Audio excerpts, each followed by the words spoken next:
یہ ممکن ہے جی 2030 تک ہم 25 ارب ڈالر تک جا سکتے. اس میں آئی ٹی کا جو سافٹ ویئر برآمدات ہیں وہ 13 ارب ڈالر اور ڈیجیٹلائزیشن 10 ارب ڈالر اور ٹیلی کام کی جو سروسز ہیں وہ 2 ارب ڈالر جو ہے یہ ہمارے ٹارگٹ ہیں جی. یہ آئی ٹی کا جائزہ لیا جناب شہباز شریف صاحب نے اور انہوں نے کہا کہ جی ٹھیک جا رہے ہو ٹھیک جا رہے ہو. اس کے علاوہ اگر میں آپ سے عرض کرتا چلوں کہ اس طرح کے باقاعدہ پورے شہر ڈیجیٹلائز کرنے اور وہاں پہ یہ سہولتیں فراہم کرنے کا منصوبہ جناب ہماری بیٹی جو ہے مریم نواز شریف نے بھی شروع کیا جی. پنجاب کے اندر 3 آئی ٹی سٹی بنائے جائیں گے اور لاہور کے اندر آئی ٹی پارک کا منصوبہ اپنے تیزی سے ترقی کی طرف گامزن ہے.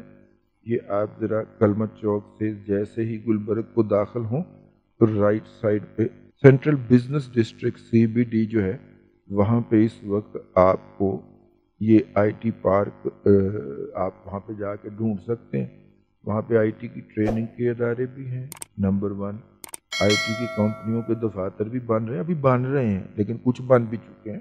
پچھلے دنوں میں نے ایک اشتہار دیکھا کہ وہ نوکریاں شوکریوں کے لیے بچے جو ہیں وہ انوائٹ کر. تو میں نے کہا کہ یہ آپ کو بتا دیا جائے, لیکن سب سے بڑی بات تو میں نے بتائی نہیں. یہ ہوا کیوں؟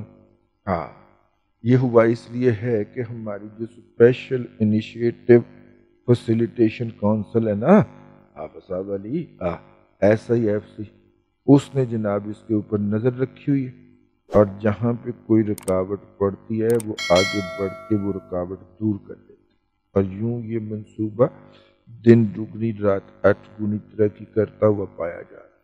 تو یہ ہے جی اس کی بڑھوتری کی وجوہات.